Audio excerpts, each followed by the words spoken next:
তুমি আমার সাথে যোগাযোগ করবে, তোমাকে আমি ঢাকা বিশ্ববিদ্যালয়ে ভর্তি করাবো। না, তারা কোনো পরীক্ষা দিয়ে আসেনি এবং ন্যূনতম কোনো পরীক্ষায় তারা দেয়নি। মানে যদি আমি উনার পাশে, উনি বলছি উনি বাঘ নিয়ে আসছে এক একটা, আর হচ্ছে আমরা সবাই পাশে দাঁড়ায় আছি। কোটাটা যদি খেলে তাহলে আমরা আমাদের নাম টুর্নামেন্ট থেকে তুলে নিই। আমাদের ঢাকা ভার্সিটি একটা ক্লাবের মতো তৈরি করে দিই।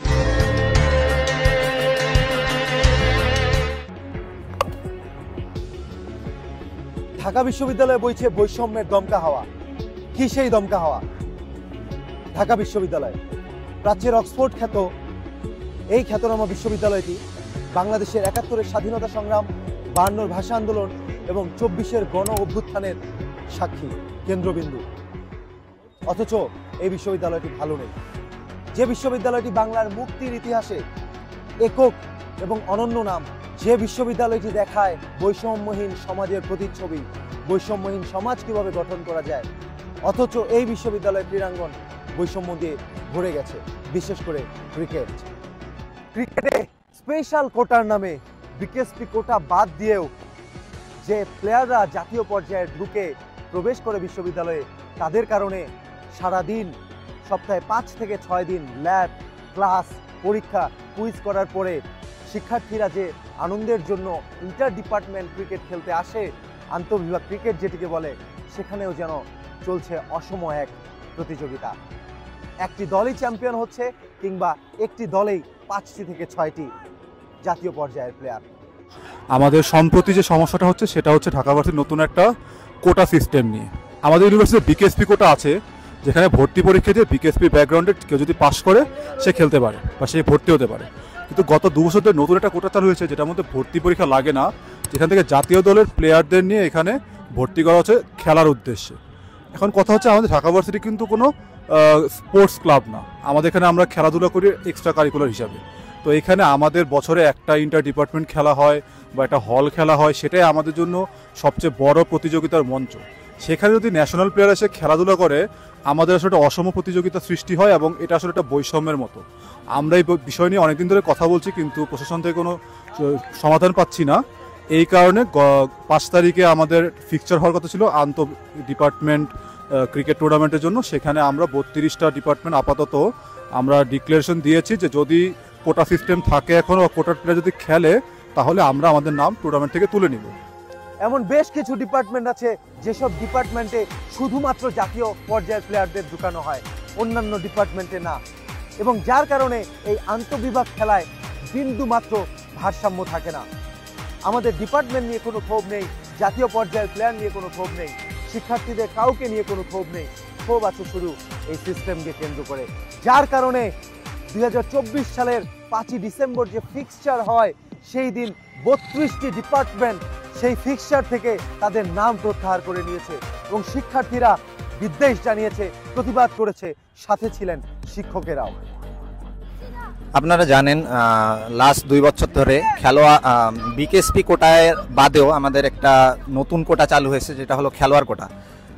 আমাদের ঢাকা ভার্সিটি তো কোনো ক্লাব না।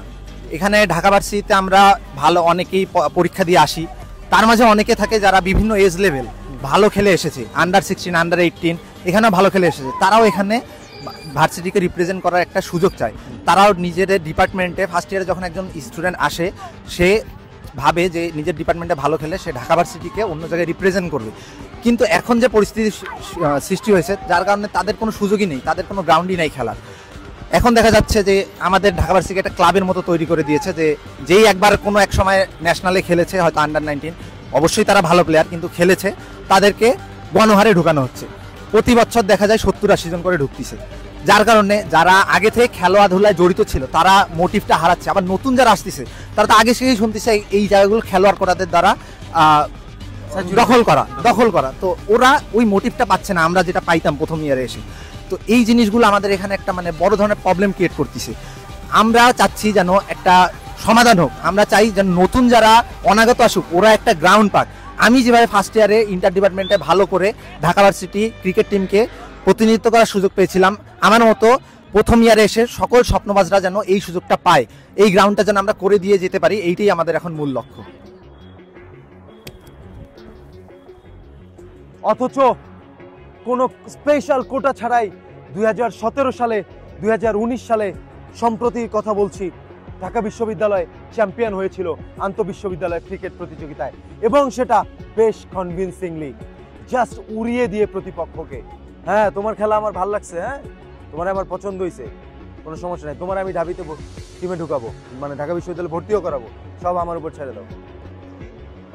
বিকেএসপি কোটা চলমান থাকা সত্ত্বেও, যদিও বিকেএসপির প্লেয়াররা তাদের মেধা দিয়ে ঢাকা বিশ্ববিদ্যালয়ে ভর্তি হয়, কিন্তু এই স্পেশাল কোটার প্লেয়াররা তারা কিন্তু কোনো মেধার পরিচয় দেওয়া হয় না, কোনো মেধার পরিচয় ছাড়াই তারা ভর্তি হয়, এবং যেটা শুধুমাত্র হয় লবিংয়ের মাধ্যমে।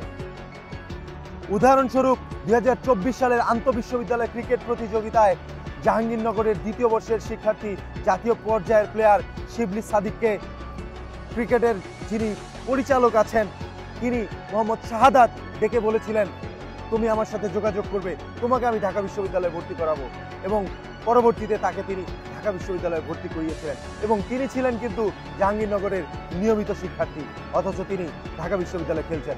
যখন যাকে ইচ্ছা তখন তাকে ঢাকা বিশ্ববিদ্যালয় টিমে ঢুকানো হচ্ছে তার পছন্দ মতো। যখন লাস্ট ইয়ার ইন্টার ইউনিভার্সিটি খেলাটা হলো রাজশাহী ইউনিভার্সিটিতে, তখন যে একটা পরিচয় পর্ব হয় সকল প্লেয়ারদের মাঝখানে, তো ওই সময় যে পরিচয় পর্বটা হইলো ওইখানে জাস্ট আমাদের যে ইন্টার ইউনিভার্সিটিতে ঢাকা ইউনিভার্সিটির যে কোটার প্লেয়ারগুলো আছে, যারা জাতীয় ন্যাশনাল টিমের কোটায় সরাসরি ঢুকছে পরীক্ষা ছাড়া, জাতীয় দলের প্লেয়ার, জাতীয় পর্যায়ের প্লেয়ার, আন্ডার 19, আন্ডার 15, 17 ন্যাশনাল পর্যায়ে খেলে আসছে। হ্যাঁ, আমি আন্ডার 17 খেলে আসছি, কিন্তু আমি কোটার না, আমি সরাসরি পরীক্ষা দিয়ে ভর্তি হয়েছি। তো যারা এইভাবে পরীক্ষা ছাড়া ভর্তি হয়েছে তাদেরকে আমাদের যিনি ক্রিকেটটাকে দেখাশোনা করে শাহাদাত স্যার, উনি হচ্ছে প্রিভিলেজ দিয়েছে বেশি। যেরকম কমিটির সকলের সাথে যখন পরিচয় পর্ব ছিল, শাহাদাত স্যার ধরে ধরে জাস্ট যে 4-5টা প্লেয়ার ছিল, ওই 4-5 জনকে ধরে ধরে উনি দেখাইছে যে এগুলো হচ্ছে আমার ঢাকা ইউনিভার্সিটির প্লেয়ার। মানে যদি আমি উনার পাশে, উনি বলছে উনি বাঘ নিয়ে আসছে এক একটা, আর হচ্ছে আমরা সবাই পাশে দাঁড়ায় আছি, আমাদেরকে উনি মানে আমাদের ফিল হচ্ছে যে আমরা মনে হচ্ছে ইউনিভার্সিটির বাইরের প্লেয়ার, আমাদের কোনো মূল্যই নাই এখানে। এটাই ভাই আর কি, মানে জিনিসটা খুব দৃষ্টিকটু দেখাইছে আর কি, ওই লেভেলে সবার সামনে আত্মসম্মান সেই ইউনিভার্সিটি প্লেয়ার। জি ভাই, দৃষ্টিগত লাগছে এটা, মানে আমি বলতেছি না যে আমার আত্মসম্মান লাগতেছে বা আমি খুব ভালো প্লেয়ার, ওই হিসেবে আমি বলতেছি না, বাট আমি এটা বলতে চাচ্ছি যে একটা বেস্ট 11-এ যে 15টা প্লেয়ার থাকবে সবাই সমান, সেও ন্যাশনাল খেলুক বা না খেলুক, সে একটা নর্মাল প্লেয়ার হোক বা যাই হোক না কেন, সবাই সমান। ইনফ্যাক্ট এমনও হয়েছে ভাইয়া যে পারফরমেন্স করা প্লেয়ার রেগুলার পারফরমেন্স করতেছে, কিন্তু তাদের কোটার প্লেয়ার আসছে দেখে অটো চয়েসে সে ঢুকে গেছে, পারফরমেন্স করা প্লেয়ারকে বসে যাইতে হয়েছে। এবার যে ঘটনা আপনাদের শোনাবো সেটা আপনাদেরকে জাস্ট অবাক করে দেবে, আপনারা বিস্মিত হয়ে যাবেন ঢাকা বিশ্ববিদ্যালয়ের রেগুলার শিক্ষার্থী হিসেবে কিংবা প্রাক্তন শিক্ষার্থী হিসেবে। তার আগে একটু বলে নেই, বিকেএসপির কোটাধারী প্লেয়াররা যারা মেধা দিয়ে ভর্তি হয়, এমনকি যারা আমাদের রেগুলার প্লেয়ার, নিয়মিত শিক্ষার্থী, তারা মিলে ঢাবিকে অনেকবার চ্যাম্পিয়ন করেছে। এই ঢাকা বিশ্ববিদ্যালয়ে চ্যাম্পিয়ন হয়েছে তাদের অসাধারণ নৈপুণ্যে, অথচ এখানে কোটা আনার কি প্রয়োজন ছিল আমি জানি না। বিশ্বের বিভিন্ন বিশ্ববিদ্যালয়, নামি দামি হার্ভার্ড, অক্সফোর্ড, সেগুলোতেও কিন্তু যখন প্লেয়ার কোটায় ভর্তি করানো হয় সেখানে অবশ্যই তাদের মেধার ব্যাপারটাও মাথায় রাখা হয়, কিন্তু ঢাবি চলছে তার নিয়মে। এখন আসল ঘটনায় আসি। আসল ঘটনা হলো 2024 সালের বিএসএল ইনডোর ক্রিকেট চ্যাম্পিয়নশিপে বর্তমান ক্যাপ্টেন সূর্য রহমান সহ ঢাকা বিশ্ববিদ্যালয় টিমের অনেকেই জানে না ঢাকা বিশ্ববিদ্যালয় টিম বিএসএল ইনডোর 2024 ক্রিকেট টুর্নামেন্টে অংশ নিতে যাচ্ছে। অথচ আবারও বলছি, সূর্য রহমান ক্যাপ্টেন সহ অনেক নিয়মিত প্লেয়ার জানে না, বেশিরভাগ নিয়মিত প্লেয়ারই জানে না সেখানে সিস্টেমে একটি টিম নিয়ে যাওয়া হয়েছে এবং দ্বিতীয় ম্যাচেই সেই টিম হেরে গেছে। সেমিফাইনাল, ফাইনাল তো দূর কি বাদ। এবং মজার ব্যাপার, সেই জাতীয় পর্যায়ের প্লেয়ার প্রথম ওভারটি টানা মেডেন দিয়েছেন, যেখানে 20 মিটার একটি মাঠ, মারলেই ছয়। আমি গত 2 বছর ধরে টেবিল টেনিসে থার্ড হয়ে আসছি, এবং ফার্স্ট যে হয়ে আসছে সে রোকে হলের, এবং হচ্ছে সে ন্যাশনাল টিম থেকে খেলে আসছে, এবং সে ঢাকা ভার্সিটিতে যে কোটাতে পড়াশোনা করতেছে সেটা হচ্ছে শুধু খেলা কোটা, টেবিল টেনিস কোটা। তারা কি কোনো পরীক্ষা দিয়ে আসে? না, তারা কোনো পরীক্ষা দিয়ে আসেনি, এবং ন্যূনতম কোনো পরীক্ষায় তারা দেয়নি।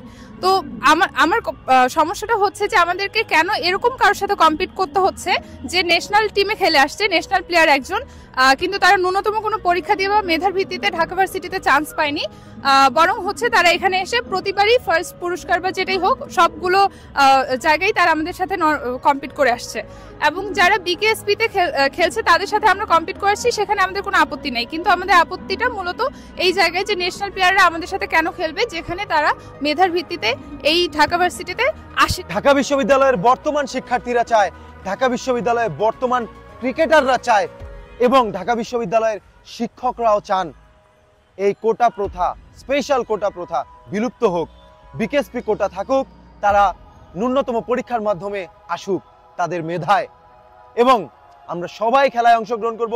রেগুলার শিক্ষার্থী, বিকেএসপি, আমাদের শিক্ষক এবং প্রশাসন আমাদের সহায়তা করবে এবং অনতিবিলম্বে এটির আমরা সংস্কার এবং এটির বাস্তবায়ন দেখতে চাই।